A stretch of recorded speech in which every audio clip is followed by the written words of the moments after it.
What's up, Marvelites, and welcome to a brand new episode of the MCU Exchange podcast. This is episode 34, and I'm back. Woo! My name is Aaron. I'm your Woo! host for this episode. Alongside me is Joe Hello. and Charles. Stuff. Hey guys, what's up? It's been a crazy week of MCU news in the past few weeks, and now we have another list to break down. Crazy week once again. But before that, please do like us on YouTube. Please do follow us on YouTube. That's youtube.com/MCUExchange. You can also follow us on Twitter for all the latest news. That's twitter.com/MCU at MCUExchange. And for all the goodies, MCU goodies, you can also head over to our website at www.mcuexchange.com. Let's now get to the rundown of the MCU news. First up, this news came out of nowhere, guys, in the past, Yeah. like literally 2 days ago. Tom Holland's Spider-Man 3 is set to feature Jamie Foxx returning as the villain Electro from the Amazing Spider-Man franchise. This was a shocker. The Hollywood Reporter shared in a report that Jamie Foxx is in final talks to return as Electro in the untitled Spider-Man 3 starring Tom Holland. Foxx previously played a villain during Mark Webb's The Amazing Spider-Man 2. And yesterday, Foxx somewhat confirmed his involvement with Spider-Man 3 after sharing first an Instagram story from his Django Unchained co-actor Keith Jefferson, and then he just posted that without any reaction, without any comment. And then moments after that, he posted an Instagram post which expressing his excitement about returning as Electro, but he shared an intriguing comment by teasing that he won't be blue in this one. And in that post, he shared multiple fan-made images of Electro in the MCU. And there's one showing 3 versions of Spider-Man in Spider-Verse themed art, which can be seen below. And the intriguing part is, after a few minutes, he deleted the post. So that's really strange, confusing, or maybe the Marvel snipers got him. Maybe. All right, Charles, your reaction with this news? Man, this was like pun intended. It was like a shocker to everyone. It came out of nowhere. Um, like I guess as far as returning stars go from previous Marvel movies, I think Jamie Foxx was certainly not on the top of people's list. I mean, probably on the top of that list is probably Charlie Cox or John Bernthal or Vincent D'Onofrio. Yeah. No one expected Jamie Foxx to be able to return, especially his part in Spider-Man 2 wasn't necessarily well received that much, and that film also in general wasn't also received well that much. So, you know, his return definitely garnered a lot of mixed reactions, mainly just surprise because what does this mean? Are they fucking gonna do the multiverse here? But I guess Mhm. his Instagram post sort of, I don't know if it confirms or like debunks it, but it sort of puts the whole multiverse theory in question, especially if he's not going to be the same guy, same blue guy we saw in his last appearance as Electro. So, part of me thinks that it's like a soft reboot type of thing where, he's Max Mhm. Dillon. Again, it could be from the multiverse. He could be, if the multiverse is a thing, then there definitely is a Max Dillon in the MCU, and Jamie Foxx is probably that guy, but we don't know what he's gonna look like. Um, as far as I remember, I mean, if I remember correctly, Electro gets his powers, at least in the movie, he gets it from like a bunch of experimental eels, which are color Yeah, blue. possibly. So yeah, so if they're not turning him blue, maybe he's gonna get a different origin here. But overall, it's just super exciting to get someone like Jamie Foxx back in a Marvel movie because he's a very talented guy. Um, I didn't hate his Electro as much as I did say like the Green Goblin of that movie, and Mhm. I'm definitely willing to give him a second chance in redeeming the character because we know, I mean, this whole thing was talked about yesterday, but during the Sony hack, it was leaked that Kevin Feige actually liked Jamie Foxx's take of the Yeah. character out of Yeah. that entire. I think that was like his favorite part, and so I guess the fact that Kevin Feige wants to bring this guy back, despite him being in a bad movie and despite him having like you know a less than well received performance, this is very, very promising that Kevin just wants him back, and I'm excited. Joe, what about you? What's your reaction? I think like everyone reacted because like this isn't the first time we've seen a character from a past franchise, especially in Spider-Man, to return because we did have J.K. Simmons return as J. Jonah Jameson. Yeah. But the fact that it was like from like that was because the character was just so iconic in his role. You know, everyone thought of J.K. Simmons. He voiced the character in animation for quite some time as well. So it was just kind of this, okay, that makes sense. They can get away with this without having to explain anything because that's just everyone thinks of him when they think of the character. And they added like small flourishes to make him unique. But then when they go, wait, Jamie Foxx returning as Electro? That's an interesting choice because like Charles said, yeah, he was Feige's favorite part, but it wasn't like he made the role his own that much because I believe that his performance was great. It's a fun performance.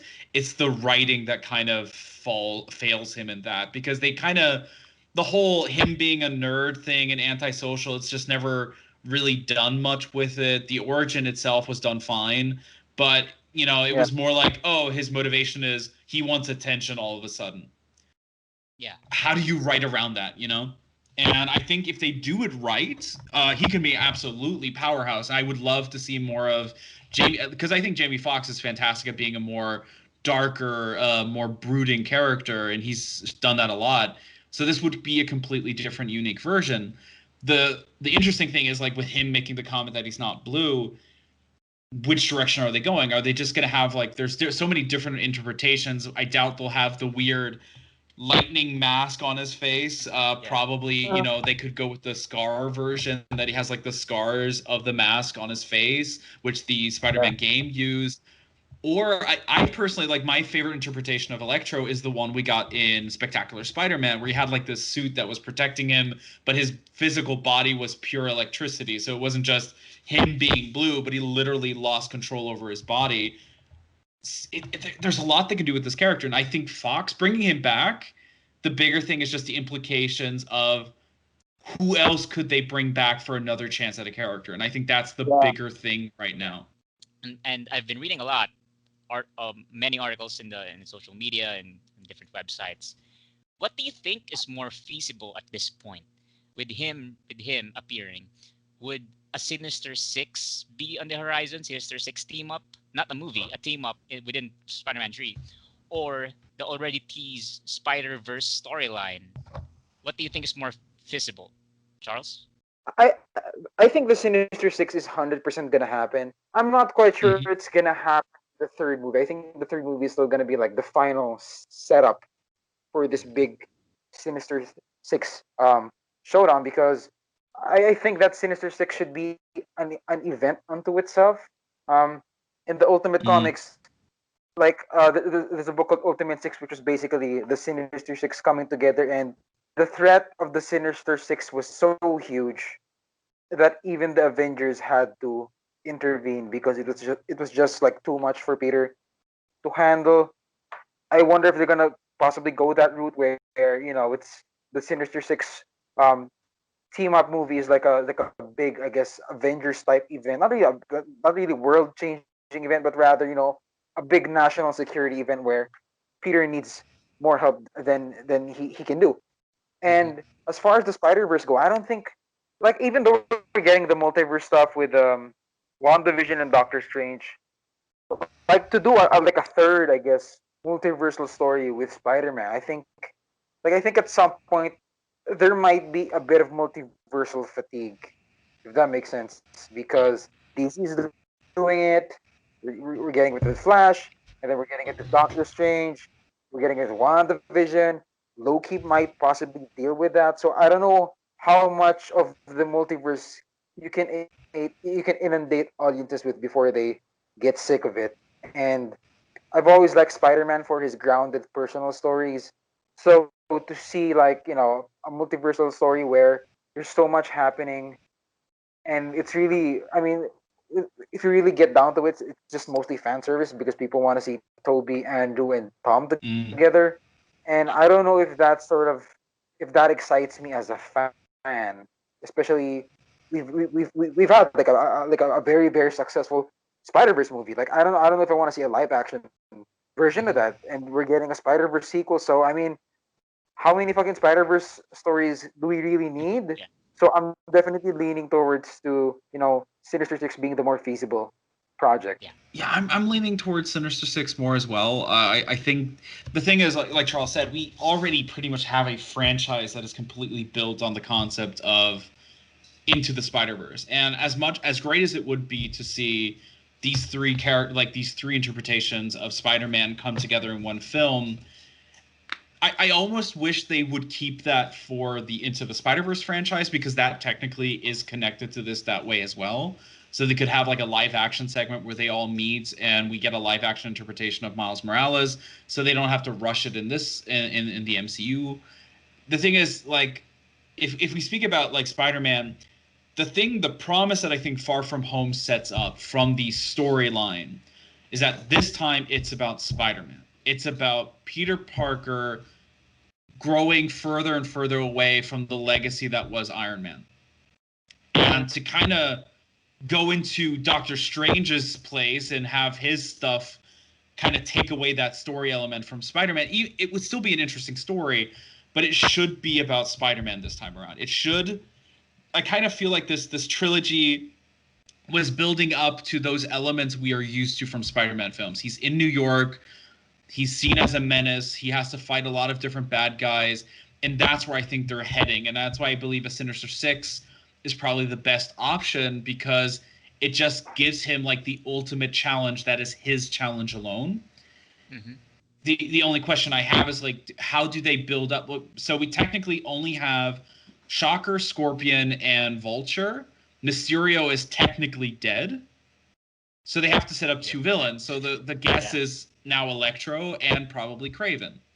Mhm. But the thing is, Yeah, how many characters are they going to introduce in one film to build up to it? I don't think we're.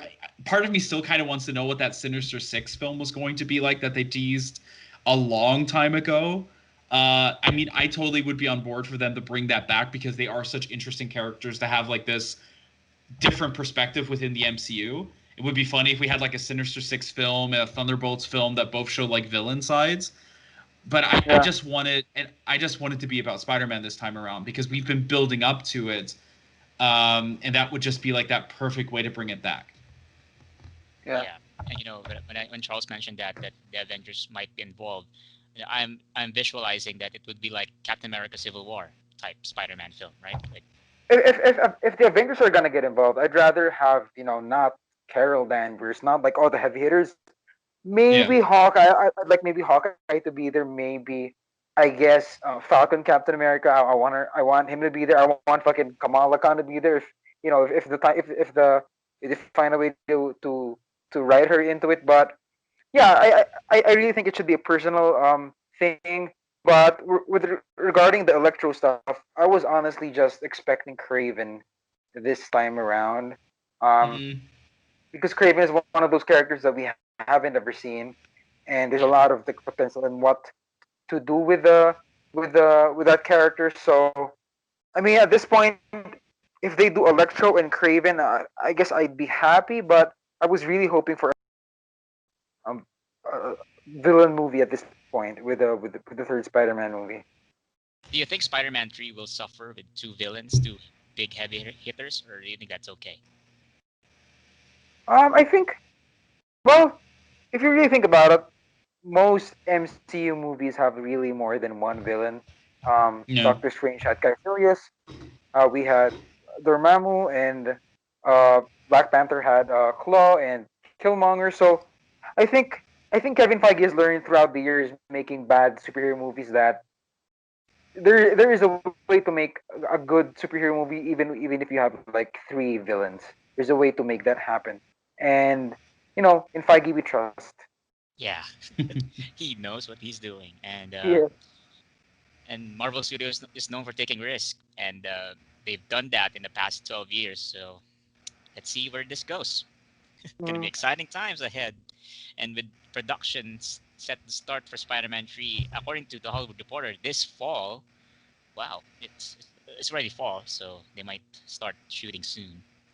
Let's yeah. see how this goes. And another exciting news here. Let's now move on to the Disney Plus side of things for the MCU. Marvel finally found their Miss Marvel. Deadline shared in a report that Iman Vellani, a Canadian newcomer, has been tapped to play Kamala Khan for MCU's Miss Marvel Disney Plus series. The outlet noted that Vellani was part of the Next Wave committee at the 2019 Toronto Film Festival, which was tasked with adding a special tag to films that would resonate with their peers. This essentially means that the Mhm. actress is already making an effort to help diversify the industry. Moments after the casting news, many MCU stars expressed their excitement for the addition of Vellani to the growing addition of heroes. Eternal star Kamal Nanjiani expressed his excitement to the news by saying that he legit got teary-eyed when he heard the news. While Miss Marvel showrunner Bishop K. Ali posted an emoji expressing her admiration for the actress. Meanwhile, The Hollywood Reporter's Boris Gitt shared that the casting process of Miss Marvel by revealing that Marvel Studios was testing actresses during the summer and that they made their decision by late August or early September. Big news, guys! Iman Vellani, a newcomer, it's really shocking because they didn't cast an established star for a huge part like Miss Marvel. Joe, your thoughts about this casting? It's a really big and probably perfect move to have a complete, like, yes, she's in the industry, but like this isn't someone who has had a real big background in acting in for Disney or for anyone. So she's a complete blank slate for Yeah, most movie going TV watchers. In a way, that's kind of a brilliant and brave move because, like, Marvel has always had these like small time TV actors get a chance at the big role, big TV, big film roles, and pushing them forward. And they never, that's why I respected about their casting choices. They never felt like we have to get the big name star because they have a big draw. They know that they want to work on the brand and they want to get the perfect role for the character, and whatever they saw in her is probably the most exciting aspect, plus hmm just the chance of seeing someone new to the industry prove herself and at the same time make such an important, culturally important character her own and carry on this message, especially with what she's already been doing, probably was just a perfect choice to push this into a direction. And it also just gives Kamala Khan as such a new character to this world that it's almost like a fitting choice. Charles, your thoughts about Yeah. Iman Vellani joining the MCU? Like Joe said, we don't know exactly what she can do. She's a super newcomer. She's a blank slate, as Joe said. So there's so much potential in what she can bring and how much she can, I guess, make her imprint with the world. I mean, can you imagine your first sort of project is a fucking Marvel show, and it's probably one of the most Yeah, important Marvel properties in the past like 10 years, and you've never been on anything else. So there's so much excitement here. I'm sure Iman is very, very excited and anxious at like sort of the road before her. But I'm everyone's also very hopeful that she knocks it out of the park. Just the fact that she wowed Kevin Feige. She probably wowed Kevin Feige and the rest of the company, Mm. and that's enough for me to, I guess, support her and be excited for her. Like I said, we don't know much about her, but just that, they finally have the lead actress. They finally have some of the cast members. That alone just excites me. That wow, Miss Marvel is finally happening, and in a few months we're probably gonna start filming, and we're gonna see some stuff from the set maybe, and it's gonna be super fun. yeah, and also on top of that, Miss Marvel creator G. Willow Wilson said in a tweet that she's the real deal. Iman Vellani is the real deal. So it's really big, coming from Yeah, the creator of the character himself. It's Mm. gotta be something else. yeah, Exciting news. Miss Marvel finally found, and I think we still have Moon Knight left, right? Moon Knight, yeah. Moon Knight's left. no Yeah, lead and character, no lead actor yet. and no Maybe we'll official get. confirmation of Kate Bishop. Yeah, yeah, that too. Man, Kate Bishop and Moon Knight. Maybe this week or next week. I don't know. Keep my hopes up. Let's now move on to another Disney Plus show. Speaking of Kate Bishop, let's now move on to Hawkeye. So this was exclusive. We know another villain who might pop up in the series. Is from the direct. I wrote this exclusive. Yay! The direct exclusively learned that Madame Mask will appear in a supporting role in Hawkeye, and Marvel Studios is currently in the process of casting an actress to play the villain. So, for those of you who's not aware of the comics, Charles, can you give us a background of Madame Mask and his potential dynamic with both Clint Barton and Kate Bishop? Madame Mask is like a very old school Iron Man villain, and then she throughout the years sort of, pivoted to various comic books. She pops up in like various comic books, and her origins are actually are tied to a very iconic Avengers villain, Count Nefaria. She's the daughter of Count Nefaria. So when Agent Carter did their own version of Madame Mask, she that version of the character was so far removed from what we knew in the comics. So I saw a lot of people say that, oh, Madame Mask, we already have a Madame Mask in the MCU.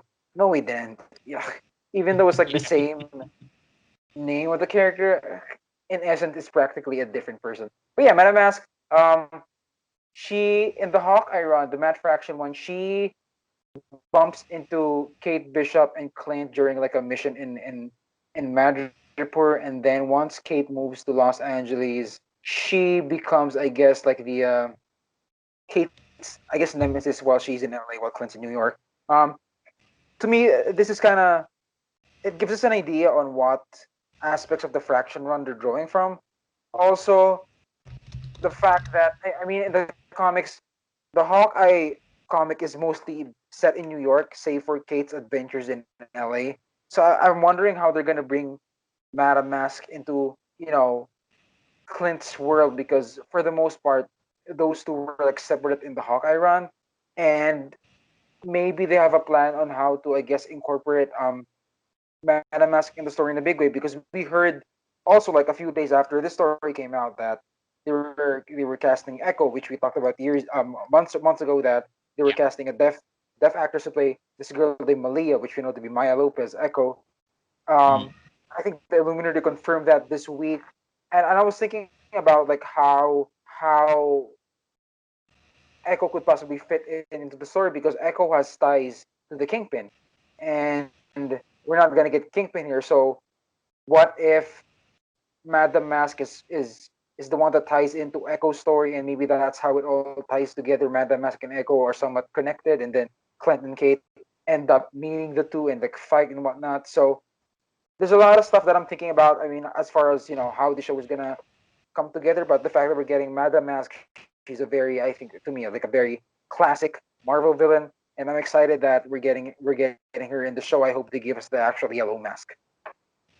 Yeah, and we know in the previous rumors, we have talked about Trick Shot Yeah, potentially appearing, also the Trax Mafia, and that's on Hawkeye side. And now with Madame Mass appearing here, I think that will further flesh out the dynamic, the Kate Bishop character, because that's how they will play out in the narrative. Joe, what are your thoughts about Madame Mass, the appearance of Madame Mass here in the Hawkeye Disney Plus show? I mean, it's a great addition. She has, she showed up in the Fraction run briefly.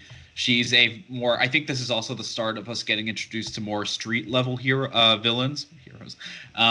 So I hope that, like with Moon Knight as well, like there's potentially of them building up some ties, like a mafia that's building up in New York City, especially now that the Avengers technically are disbanded. That these small time crooks are using this time to kind of spread out their network without the big superheroes on their tail.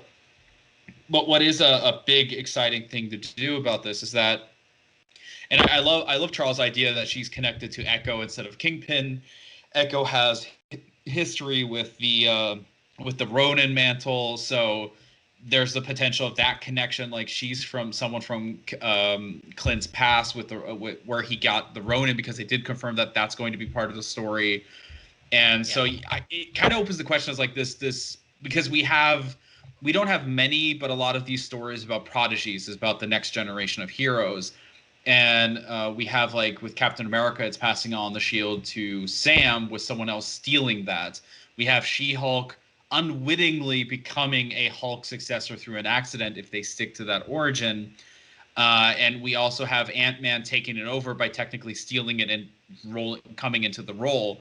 So Hawkeye's our chance to have a real prodigy story of a senior hero teaching a new generation, and potentially not just one but two potential successors. So I'm very curious if this means Echo might potentially become a legacy character for his Ronin persona, while you have on the other side, you have Kate Bishop taking on the Hawkeye mantle. So he pretty much, his own split happens in the Prodigies as well. So there's a lot of potential there, in my opinion. Now let's move on to the second to last news. It's about Shang-Chi. Let's now move to the movies now. Okay, Shang-Chi. Here we have insider Charles Murphy of Murphy's Multiverse uncovered evidence that a huge set that was being built in Sydney will be featured as the Valley of the Sleeping Dragon, otherwise known as the resting place of Fin Fang Foom. Murphy's source revealed that the valley is set as a hilly seaside location, the temple at its center, with the green screen serving as the seashore itself. And also, Murphy also speculated that the previous casting rumors that had ties to the Genghis Khan flashbacks might refer to the elite protectors of the Valley of the Sleeping Dragon, and their source indicates that while they're keeping a shape-shifting alien that looks like a dragon tucked away, they might just have their own dragon to help them fight off invaders. Interesting. Additionally, another interesting bit from that scoop is that the village is led by an elder known as Wang Bo, and he's joined by Michelle Yeoh's unnamed character. And both characters are described as fierce protectors. There's a lot to unpack on that report by Charles Murphy, and this is an exciting Fin Fang Foom connection to the Shang-Chi film. Joe, what do you think about this the inclusion of Fin Fang Foom to the storyline of Shang-Chi and the Mandarin? So Fin Fang Foom is such an interesting character. Once again, like Madame Mask, and originally an Iron Man villain to some degree, like the Mandarin. So, like this is my big question about the characters. Like, are they going to tie him to his alien origin? Are they going to stick to a more he's a dragon on Earth, so maybe tie him potentially to Iron Fist's legacy with that dragon? I love the fact that we could see Fin Fang Foom. That's the first thing. Mm-hmm. Holy crap, we'll actually get a dragon in the MCU and not just two glowing red lamps that might or may not be dragon. Like an Iron Fist. And it's an exciting thing, and I'm quite curious how they're going to handle it. I love that Shang-Chi is a character that it's not just tying into the 10 rings, which we have been seeing throughout the franchise, but also that this potentially opens up a completely new section of mythology within the MCU. I still believe that this could also open up the floodgates to a new interpretation of Iron Fist that is much closer to the comics, which I still believe Iron Fist would work incredibly well as a tournament-oriented TV show. And I think that character is probably, from all the Netflix shows, the one who deserves a second chance to really be a show about Iron Fist. And now with Fin Fang Foom, with his introduction, it feels like MCU is not they're not hesitating on anything. They're going in, they're going to go with the crazy aspects. Yeah. They're going to be close to the comics as much as they can, still give their own twists.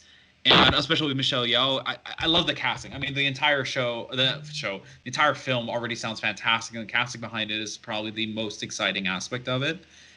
And I'm just really, really curious how this film will work, and how because right now there's a lot of different wheels going on, and I can't wait to see how it comes together. Charles, what do you think? What do you think about this scoop from Murphy's Multiverse about Fin Fang Foom? Like, I think the best thing about this is just the confirmation that we're getting a fucking dragon in. Yeah. A dragon sleeping under like a tiny village in what I think China or whatever. So this is pretty exciting. As for Joe's question, if we're getting an alien or a dragon, or rather like an earth dragon, I'd rather have an earth dragon just to sort of deepen the mythology of the earth in general. Because if it's an alien, sort of like Thor's already an alien, and how many mystical beings need to become aliens in the MCU. I feel like Yeah. we need like more not really grounded, but more like Earth-based fantasy here. That won't be hand waved as an alien. So I'm definitely vouching for like a giant Earth-based dragon sleeping. Also very interesting is the part of the scoop saying that the village is also protected by their own dragon, and Hmm. I'm curious how that's gonna look like as far as as far as having MCU monsters go. Like, what the hell is an MCU dragon gonna look like? Yeah. Are we gonna get like a classic, like the Asian serpentine dragon, or are we getting like something more European where it has wings and whatnot? So just for that alone, I'm very curious what the production design of this movie will be. I mean, we saw like in the article, uh, Charles posted some mock-ups of like the design and how it's like related to some dragon skills and whatnot. So there's so much to be excited for here just with this just with the idea that we're getting a dragon. I mean, we're getting a fucking Yeah. dragon. Who Yeah. would have known like 10 years after the MCU started, we're getting a dragon. Yeah. After finally, after the Infinity Saga, and it's going to be, whatever the case, guys. This will be a visual treat. Shang-Chi is poised to be a visual treat for MCU fans when it premieres next summer. And now let's now move on to another MCU film, which is The Eternals, who's also been delayed, unfortunately, to next year, until November 5th, 2021. There's apparently a leak action figure here that was uncovered by Instagram user Rectangular. It shows an action figure depiction of Crow from Marvel Studios Eternals, and Crow has been rumored for some time that it's one of the film's main villains, and the full image of the figurine can be viewed right there. No, you can't see it. This, I just read the thing. Sorry.